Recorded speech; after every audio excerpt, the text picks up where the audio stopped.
As the reputation of 051 Melly grew, so did the bounty on his head. Now, the bounty was initially $150,000, but by the end of his life, some speculate that it was $1 million. Personally, I think it was anywhere between 300 to 500,000 collectively around Chicago. Now, 051 Melly was the biggest op, and he was sitting next to two snakes, Side and Motor.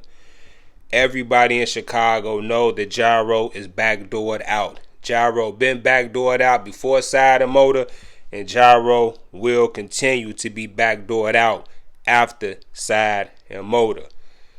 Melly knew that Motor in particular was not to be trusted.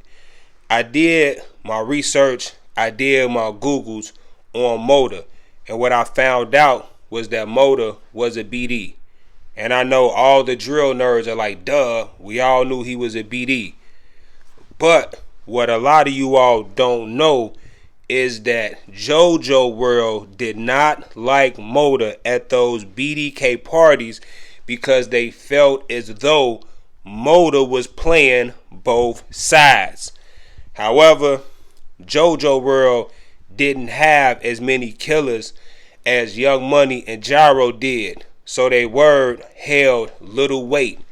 Now, the BD parties, or I should say the BDK parties, got to the point whereas Motor started to get them together. He started to orchestrate the BDK parties. You know, once upon a time, he wasn't invited to the BDK parties because he wasn't trusted. But Motor infiltrated these people so well to the point whereas he picked the spots, he picked the location, he picked the music, and he was BDK'd out. But initially, he wasn't to be trusted, right? Personally, I think Motor wanted to control the situation, and that's why Motor took it upon himself to orchestrate the BDK parties. It wasn't because he was so BDK'd out, it's because he wanted to keep an eye on all them niggas who was BDK. You don't get too many BDs as BDK. I've never met a BD that was BDK. Never. They're all loyal to David. Don't ever let them tell you anything otherwise. Oh, I'm Renegade BD. Hell no. That's not how that works. So Motor started, controlling the situation, which I always thought was red flag number one. Now, Melly had close to $500,000 on his head. He was riding next to Side, he was riding next to Motor, and everybody in Gyro knew Woo was locked up, and Melly didn't have anybody that he can really depend on in the streets. And Gyro took advantage of it. You see Wooski in the video saying, look at this little bitch, he hanging out over here because he think he's safe. He wasn't safe, all right? He was not safe.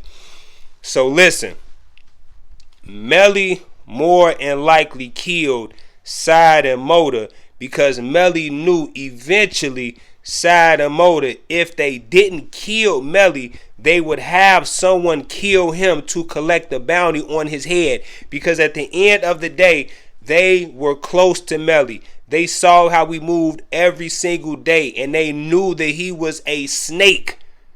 And they was like, man, if he did that to Dre Lord, if he did this to Woo Woo, if he did this to da-da-da, what would he do to me? If he did this to Can't Get Right, what would he do to me? So I wouldn't be surprised if Side and Motor got together and was like, man, you know what? Let's get this bag.